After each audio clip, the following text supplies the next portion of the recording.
People of the Plains. Natural resources in the Great Plains area were difficult to find. Among the natives that settled in the Great Plains were the Mandans. They lived along the Missouri River in what is presently North Dakota. Mandans built circular houses called lodges. Lodges were houses built over a shallow pit and covered with sod, which is a mixture of grass and dirt. The Mandans did some farming, which was primarily done by the women. The men of the tribe hunted for food and to have pelts to trade.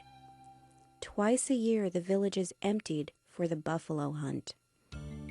The people, including women and children, walked several days from their villages to the grassy areas of the plains. Once there, the men would do the hunting. While wearing animal skins as disguises, the men would surround several buffalo. At a signal, they would all shout and drive the buffalo off a steep cliff where they would fall and be killed. After the hunt, the women skinned the buffalo and prepared the buffalo for many purposes, such as jerky, clothing, blankets, water carriers, rope, and tools. Another Indian tribe that hunted buffalo was the Kiowa. Unlike the Mandans, the Kiowa were known to move a lot. They roamed the Great Plains. They too used all parts of the buffalo to sustain their life. They even used their refuse, called buffalo chips, for fuel in their fires.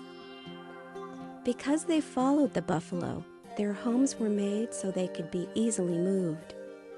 These homes were called teepees. The Kiowas set wooden poles together and tied them at the top. They covered the poles with buffalo skins, leaving a hole at the top for smoke from their fires to escape. Another group that lived on the Great Plains was the Lakota, also known as the Sioux. The Lakota also hunted and traveled with the buffalo, so they too lived in teepees.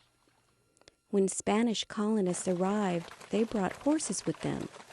The Lakota learned to catch and breed the horses so they could be used to hunt buffalo.